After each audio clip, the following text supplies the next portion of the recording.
This is a very rare item.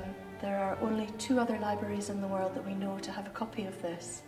And more importantly, it's also a very moving object. It's a pamphlet defending slavery. And we have the first edition, which was published in 1788, without the author's name in it. But when it came out again a year later, it was attributed to Gilbert Francklyn. Francklyn was a man who ran sugar estates in the Caribbean, and he was a member of the Society of West India Merchants and Planters. And he's responding here mainly to what he's been reading and hearing about the new abolitionist movement back in Britain. He refers in the text to the society met in the Old Jewry, meaning Thomas Clarkson's anti-slavery committee, which was founded in a bookstore and print shop in number 2 George Yard in London in May 1787. Now, Francklyn is convinced that slavery is natural, that it's always existed and always will, and that it's in no way contrary to the will of God. He thinks slaves wouldn't know what to do with freedom. He calls abolitionism an attempt to cram liberty down the throats of people who are incapable of digesting it. And he's thoroughly annoyed that Clarkson and his friends are spreading stories about the cruelty of slavery, so he wants to set out what he says is the truth about how well slaves are treated in the West Indies. For instance, he claims slaves are well housed and clothed, their health is cared for, they're extremely well fed according to him, their relation to their master is like that of a child to its parents, their work isn't excessive, especially for children and breeding women.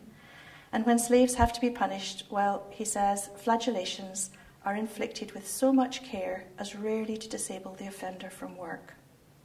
Because you see, as Francklyn points out several times, the planters own the slaves, and they would never damage their own property so badly that productive work would be hampered and profits diminished. Now, we know that other accounts of the conditions of slavery utterly undermine the assertions Francklyn makes here, so some of this material is quite difficult to read.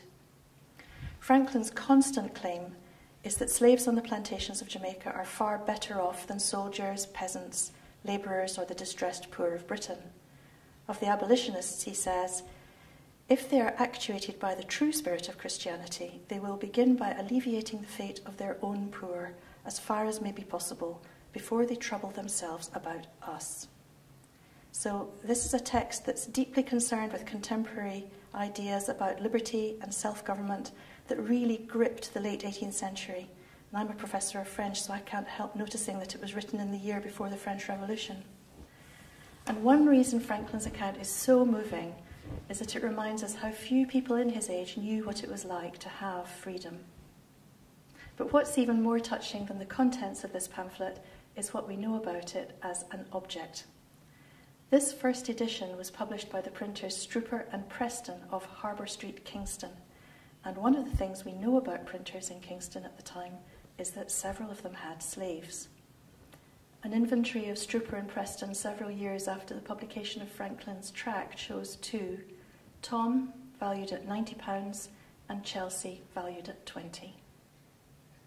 We don't know if it was Tom and Chelsea who printed Franklyn's work, or what they might have thought of it, whether they would have recognised his portrayal of kindly masters and grateful, well-fed slaves, nor indeed if they lived to see Abolition, which came along 20 years after the campaign began, in another print shop at number 2 George Yard, London, perhaps in some ways not so terribly different from their own.